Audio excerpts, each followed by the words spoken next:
This year, California endured its deadliest, most destructive wildfires in the state's history. And that's saying something. In early November, multiple fires burned at once, including what became known as the Camp Fire, which killed at least 86 people and destroyed close to 14,000 homes. The man who has led the state of California for a combined 16 years as governor is outgoing Governor Jerry Brown. He's been a champion of environmental causes and has been outspoken on this issue since his first term in the 1970s. And this morning, Governor Brown is at the state's Office of Emergency Services outside of Sacramento, where the state's emergency management personnel oversee disaster preparedness, response, relief, and recovery, which means it's a 24-hour operation, sadly, all the time these days. Governor Brown, welcome back to Meet the Press, sir. Great. Good to be here. So, look, you don't say the first time I was here. Yeah. I was just going to say the first time I was on the show was, I think, 1975. So. Well, here we are. We do have a long history. The word wildfire is not in print anymore without the word California in front of it, it feels like these days. You have seen your share of wildfire seasons. You have seen your share of natural disasters. Try to put into context what you're experiencing this year and why it's bigger than just a wildfire issue this time. Well, it's bigger because the fire season, instead of being a few months around the summer, a little bit in the fall, is year-long. And we saw that with the fires both in the north and the southern part of the state at the same time. That hasn't happened before. Usually one would burn, then it would stop, and then the southern part of the state would burn with the Santa Ana winds. So it's new, and it leads not just to fires, it leads to mudslides.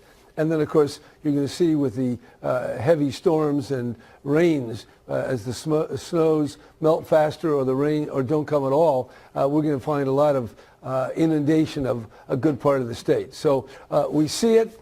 We see it in the fear in people's eyes as they fled, right. Many elderly who died.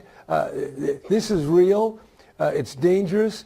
And we got to wake up the country, wake up the world, and we got to start with the man in the White House who want to get off his business that it just requires raking leaves in the bottom of the forest there. Really crazy idea. I was just going to say, he came out and toured. Frankly, it was after that weird comment he made about raking.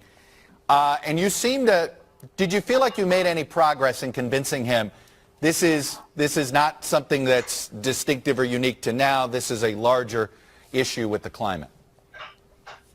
No, I don't think I did. I do appreciate that he came, that the president has made funding available under the emergency acts of Congress. So that's all good. But I would say he is very convinced of his position, and his position is that there's nothing abnormal about the fires in California or the rising sea level or all the other incidents of climate change. You've both been a mayor and a governor. You've had to see people become temporary refugees from their home.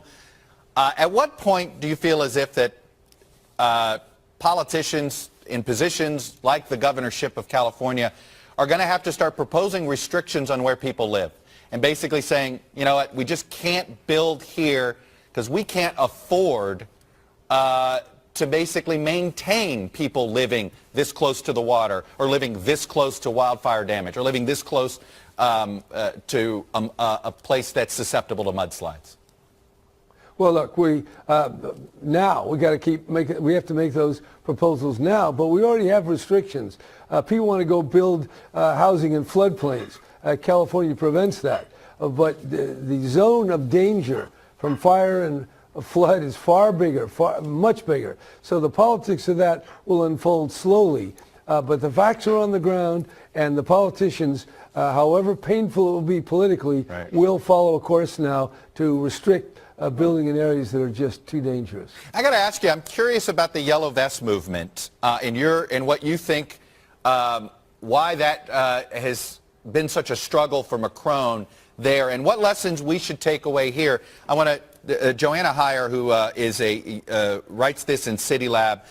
She is a UC Davis I think, postgraduate student. She writes this: if everyone in the state, talking about California, if everyone in the state had equal access to quality public transportation, the gas tax would be a fair incentive to motivate people to ditch their cars. As it is, it punishes people for not having access to transit options that meet their needs. It seems to me the Yellow Vest movement in France, that's the disconnect there. You won your gas tax fight, but rural Californians didn't like it. No, they don't.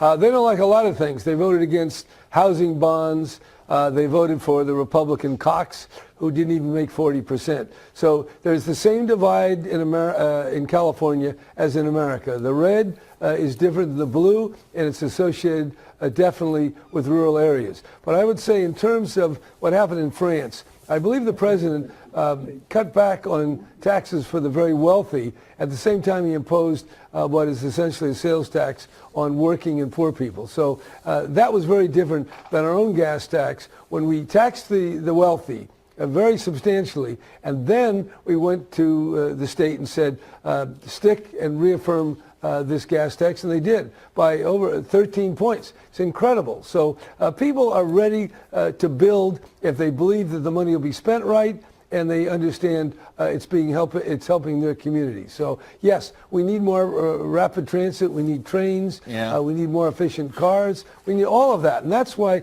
this climate change is not just adapting, it's inventing new technology. It's instead of complaining about the Chinese putting all their money into batteries and artificial intelligence and new kind of cars, we have to put more money in America. So instead of worrying about tariffs, I like to see the president and the Congress invest tens of billions in renewable energy, in more efficient batteries to get us off fossil fuel as quickly as we can. I would point to the fact that it took Roosevelt many, many years to get America willing to go into World War II and fight the Nazis. Well, we have an enemy, though different, but perhaps very much devastating in a similar way, and we got to fight climate change, and the president's got to lead on that.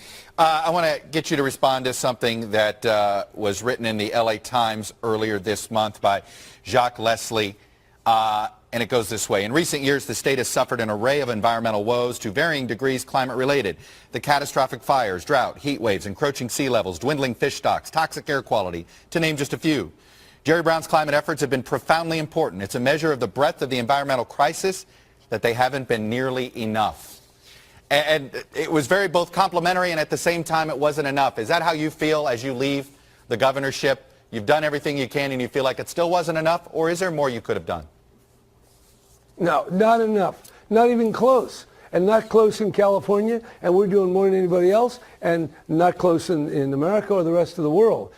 Look, we've got to get those zero-emission cars on the road. We have to figure out new ways of making cement. We got to clean up our ships, which are creating more pollution than California and Texas put together. The technology, the investment, the lifestyle changes, the land use changes. This is a revolutionary threat, and we've got to get off this idea it's the economy, stupid.